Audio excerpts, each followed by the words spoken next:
Bienvenue à la communauté d'études quotidiennes de la Bible.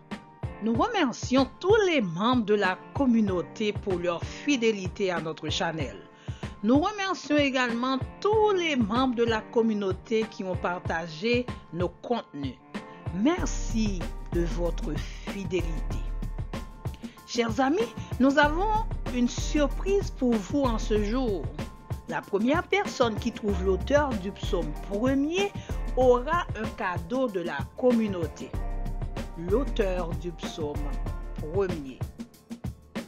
Nous terminons aujourd'hui l'étude de la leçon 8 qui a pour titre « De la sagesse pour une vie pieuse ». Verset à mémoriser, enseigne-nous à bien compter nos jours afin que nous appliquions notre cœur à la sagesse. Psaume 90, verset 12. Prions le Seigneur. Éternel Dieu, accorde-nous la sagesse qui vient de toi, afin que nous puissions comprendre ta parole en ce matin. Au nom de Jésus, nous te prions. Amen. Pour ce vendredi 23 février 2024, nous allons approfondir ensemble notre sujet d'étude. Bien, cette semaine, sagesse est le concept prédominant l'étude de la leçon. En fait, c'est quoi la sagesse?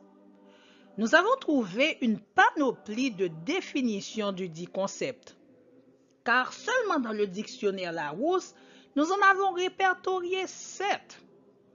La complexité de ce concept nous amène à retenir 3 définitions qui pourraient avoir une relation avec notre sujet en étude.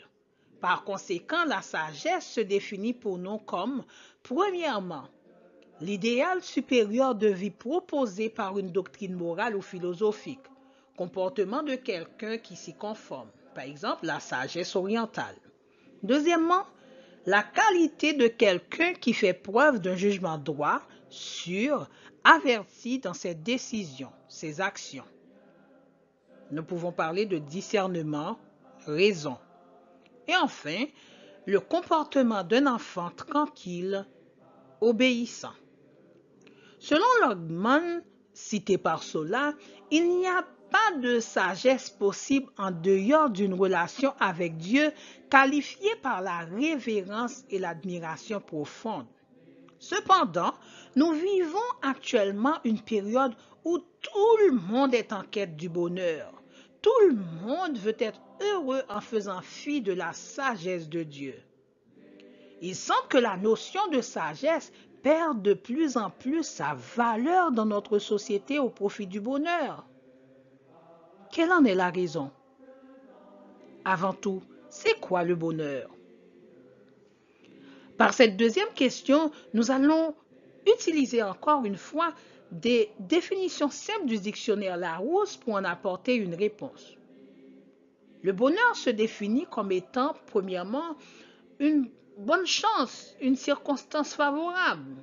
Deuxièmement, c'est l'état de complète satisfaction. Et enfin, la joie, le plaisir lié à une circonstance. De cette dernière définition, nous comprenons que le bonheur est temporel parce qu'hormis la circonstance qu'il a occasionnée, il n'est plus là.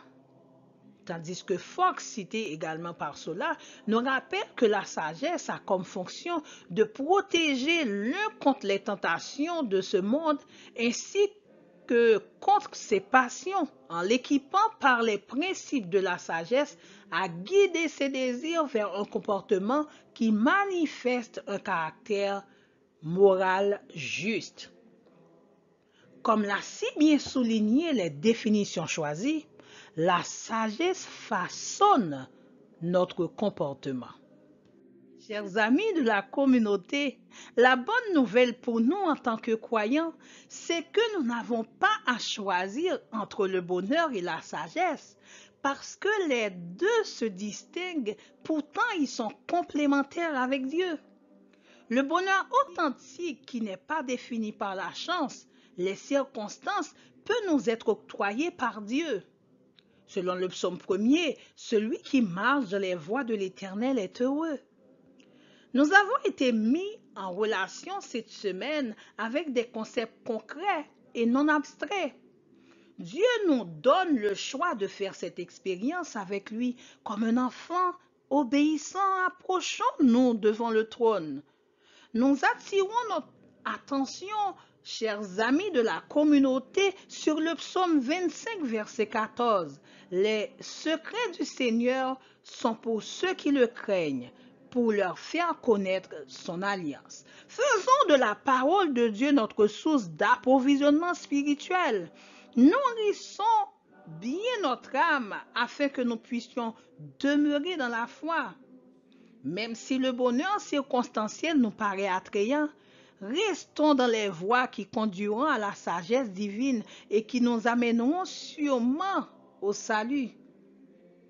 Nous terminons notre étude aujourd'hui avec cette citation d'Ellen G. White dans son ouvrage Le meilleur chemin, pages 103 et 104.